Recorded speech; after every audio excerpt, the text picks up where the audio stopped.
What if you were starting a new venture, maybe a podcast or a YouTube channel, and you knew the five biggest obstacles ahead of time? Would that help you out and make it easier for you to be successful? I've got the top five. Here they are. One of the common hurdles for starting a new YouTube channel or a podcast, there's going to be a technical learning curve and also an equipment learning curve, and just because you might not have the right equipment.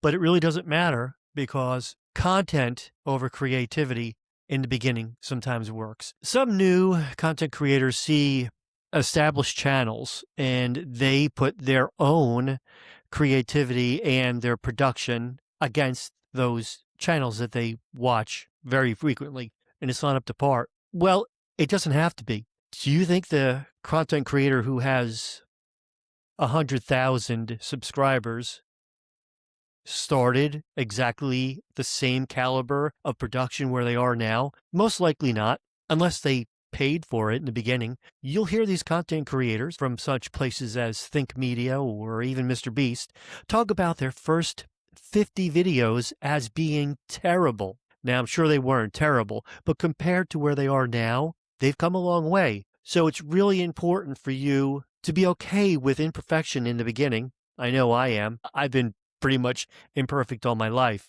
Talking about content creators, it's okay to make a video one step better than the last one. And that's not making the perfect video. That's just making your video experience and your production better. The number two reason why some content creators fail or aren't as successful as others is because they don't stick to one niche. They throw everything up against the wall and see what hits or sticks. And if you don't really have a target, you're not going to hit anything. The most successful content creators, whether it be on YouTube or podcasts, have a very narrow niche. They know what they're talking about, and they're okay only talking or presenting to a small percentage of the total population, because we're talking billions of people are listening or watching on YouTube. You're not going to go after all those billions. You're only going to go after a certain percentage. If people know what to expect from you, they'll subscribe. If they don't know what you're going to talk about every week, they're probably not going to be interested if they come across something that doesn't make sense or isn't interesting to them or entertaining. You have to find your niche, and people will find you because they're interested in what you're talking about, as long as it is the same thing or similar as time goes on and your podcast or your content goes with that. The third obstacle is all about time management. You're starting a new venture, but you still have the same obligations, whether it be work, family, education. You have to have a good mix of all of your obligations. If you jump into one thing and leave the other behind, it's not going to work out in the end. You have to make sure that you are creating workflows, meaning if you have a schedule and a production that you follow each time, it gets easier to do work, to be creative, and then to fit those pieces of creation into a workflow system. You don't have to think about, okay, what am I going to do here? What's the next step? Well, I know I'm going to start with my thumbnail because everything's going to be driven off that thumbnail, because if someone looks at my thumbnail and it tweaks an interest, they might click on the video. Then you're going to go into writing a script, production, editing, maybe some more production, more editing. The workflow will help you be consistent. And that is number 4, consistent. And consistency is the hard part of being consistent. We are looking to stick to a schedule. If you are going to produce a video or a podcast, maybe you release that every Thursday, or maybe you do 2 a week, maybe Tuesday and Wednesday or Thursday and Friday. If your production is based off a real life event, maybe you'll have to change the days of the week.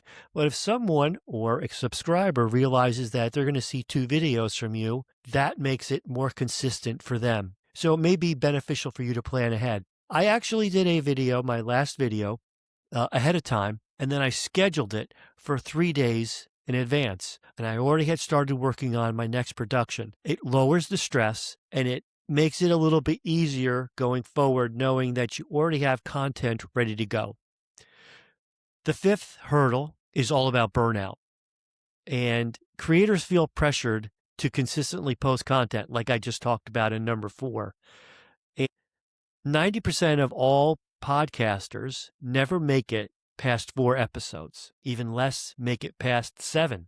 There's a lot of burnout in there, specifically if you're looking at subscribers based on the work that you do. In the beginning, unless you have a really honed in niche and people are going to find you because of some sort of advertising, or you've met the YouTube algorithm and YouTube is pushing maybe your shorts out there. That's one way, but you have to realize it is going to take you time to get to where you want to be. If it's at 1,000 subscribers or it's making 10 videos, it'll take you time. And as long as you get better video to video or podcast to podcast, that should be your goal. You have to realize that it shouldn't be all encompassing. You shouldn't just be doing your podcast or your YouTube videos. You have to go out and get more content. And that's actually done by living, not so much watching, but living and experiencing and educating yourself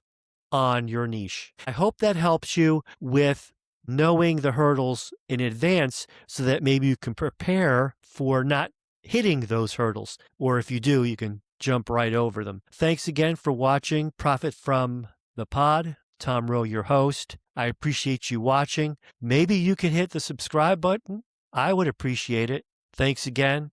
And as always, be kind.